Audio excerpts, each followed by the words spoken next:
Yeah, I think there's a bit of chop still. So, but then I think later in the year, the Sol ETH chart breaks higher.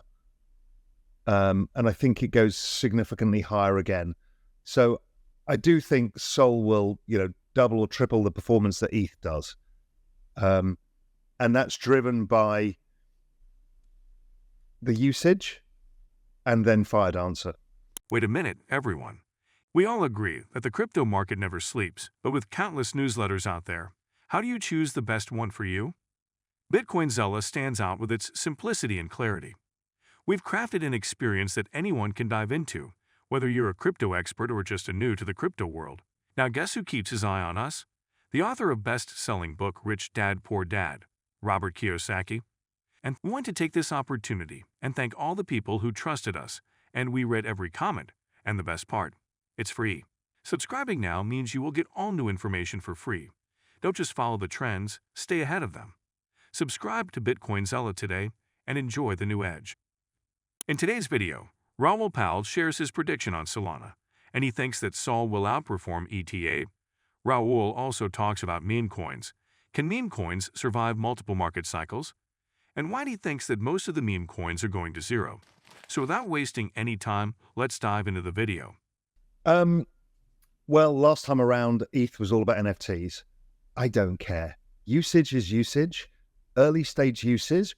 What these meme coins are is an early stage testing ground that NFTs were last time for a technology, stress testing it, and figuring out what is the true product market fit.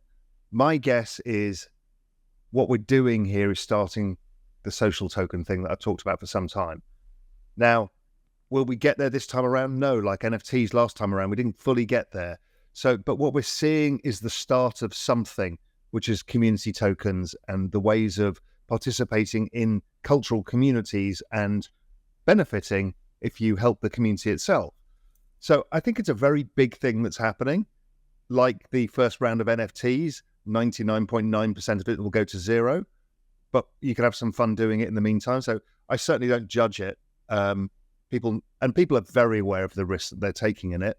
And I think it's just showing, if we step back, it's just showing that Solana can handle these kind of transactions at the right cost, at the right speed.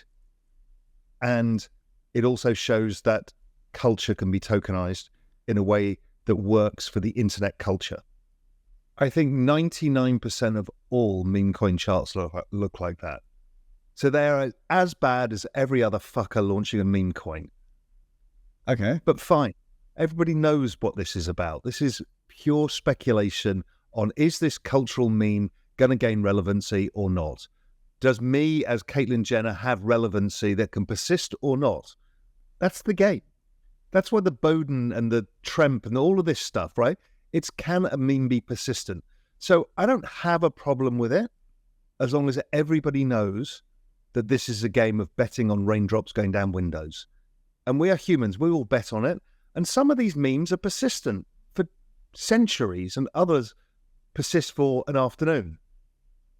And as long as everybody has a smile on his face that you've got on your face now when you're laughing at the ridiculousness of this space and realize that all we're doing is speculating, that all we're doing is going to Vegas, but with slightly better odds than the lottery ticket, that Americans spend $110 billion on lottery tickets every year.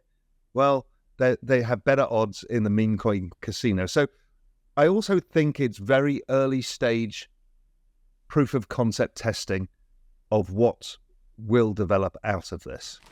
There are almost 9 times as many daily active users in the Ethereum ecosystem as there were just 4 years ago, and analysts say the increasing demand is set to propel Ethereum to new heights.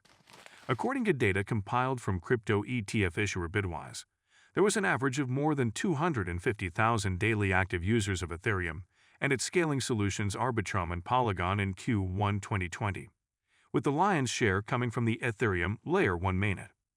As of the first quarter of 2024, this daily user number, which now also includes the since-launched Layer 2 networks Optimism, Base and Sync, hit around 2.25 million, nearly 9 times greater. Meanwhile, crypto ETF issuer VanEck has raised its price target for Ethereum. expecting the cryptocurrency to hit $22,000 by 2030. In a June 5 blog published by VanEck's head of digital assets research, Matthew Seigel, and two colleagues, the analysts raised their 2030 expectations for Ethereum, up from just $11,800 last year, noting its revenue per user exceeds most Web2 businesses and is set to grow in popularity among traditional financial market participants as well as with big tech. We anticipate that spot Ethereum ETF are nearing approval to trade on U.S. stock exchanges. This development would allow financial advisors and institutional investors to hold this unique asset and benefit from the pricing and liquidity advantages characteristic of ETF, said the analysts. We project ETH's 2030 valuation based upon a forecast of $66 billion in free cash flows generated by Ethereum and accruing to the ETH token, the analysts added. Bankless co-founder Ryan C. Adams noted that despite lower user numbers, the Ethereum blockchain still generates 3 times more in fees than the top Layer 2 networks and Solana combined, referring to it as a modern miracle. The L2s pay Ethereum fees to settle transactions on the main chain and benefit from its security. According to CoinGecko, Ethereum is currently priced at $3,862, rising 1.3% over the last 24 hours. Many expect the launch of spot Ethereum ETF to eventually push the price of Ethereum to a new all-time high, though some warn that inflows into the new crypto ETF will be significantly lower than the Bitcoin ETF. Yes, like the NFT situation is, as I keep saying, 99% of these will fall 99%. Everybody knows this.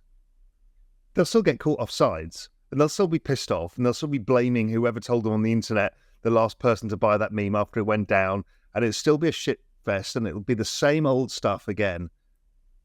But there is value in this stuff still. There is value because Doge has proven it, and Shiba has proven it. And these things, the 2 or 3, will persist, and that meme will create further value.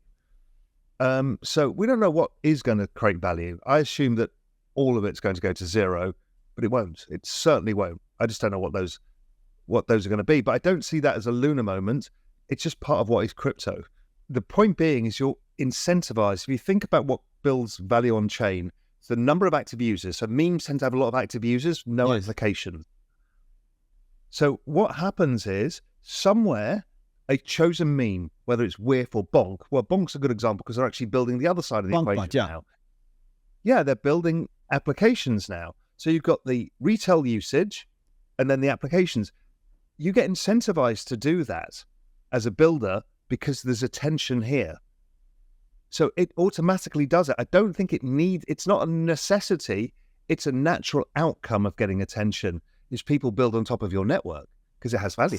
If the price of Bitcoin reaches $72,000, it would act as a fuse, triggering the breakthrough of the $75,000 psychological barrier. Bitcoin hitting $72,000 would spark a wave of mass liquidations, paving the way to new all-time highs, according to analyst Willy Woo. Woo wrote in a June 5X post to his 1.1 million followers. Tapping $72,000 is the fuse set to start a liquidation cascade. $1.5 billion of short positions ready to be liquidated all the way up to $75,000 and a new all-time high. Bitcoin's post-halving distribution danger zone ended on May 6 when Bitcoin firmly rose above the reaccumulation range of $60,000, according to popular crypto analyst Rekt Capital. Bitcoin's price has risen over 12.5% since May 6, confirming the end of the post-halving danger zone. Bitcoin price broke out of a significant 2-week downtrend on June 3, wrote Rekt Capital in an X post.